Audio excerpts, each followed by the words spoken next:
દાંતીવાડા તાલુકાની રાજકોટ ગ્રામ પંચાયતની હાલત ચિંતાજનક બની છે।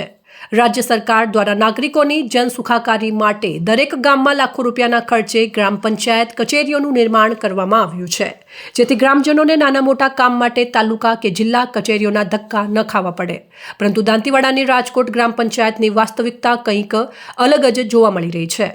મંગળવારે દાંતીવાડાની રાજકોટ ગ્રામ પંચાયત પહોંચતા કચેરીના મુખ્ય દરવાજા તેમજ અંદરના કચેરીના દરવાજાઓ પર તાળા લાગેલા નજરે પડ્યા હતા। કચેરીની આજુબાજુ ગંદકી ફેલાયેલી હતી અને ઘણા દિવસોથી કચેરી બંધ હાલતમાં હોય તેવી સ્થિતિ જણાઈ હતી। વધુમાં કચેરીની બાજુમાં આવેલા બોરમાંથી પાણી વેડફાતું હતું તેમજ પંચાયત કચેરીના પ્રાંગણમાં ઘાસ ઉગી નીકળ્યું હતું। આ બાબતે રાજકોટ ગ્રામ પંચાયતના સરપંચ મફાભાઈ ગોવલાણી સાથે ગામના ગોદરે આવેલા ડુંગરપુરી મહારાજના મંદિરે રૂબરૂ મુલાકાત લેવામાં આવી હતી, જ્યાં તેમણે કેમેરા સમક્ષ જણાવ્યું હતું કે ગ્રામ પંચાયત કચેરીમાં તલાટી અઠવાડિયાના 4 દિવસે એક જ વાર આવે છે, તો અમે રોજ પંચાયત કચેરી જઈને શું કરીએ। અત્રે ઉલ્લેખનીય છે કે જો અઠવાડિયામાં માત્ર 4 દિવસે એક જ વાર ગ્રામ પંચાયત ખુલ્લી રહેતી હોય તો બાકીના દિવસોમાં કચેરી કેમ બંધ રહે છે તેવો સવાલ ઊભો થયો છે।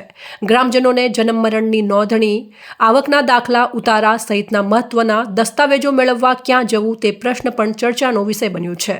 આ સમગ્ર મામલે સ્થાનિકોમાં રોષ જોવા મળી રહ્યો છે અને બનાસકાંઠા જિલ્લા વહીવટી તંત્ર સજાગ બની રજાના દિવસો સિવાય ગ્રામ પંચાયત કચેરી નિયમિત ચાલુ કરાવે તેમજ જવાબદાર અધિકારીઓ અને કર્મચારીઓ સામે કાયદેસરની કાર્યવાહી કરે તેવી માંગ ઉઠી રહી છે।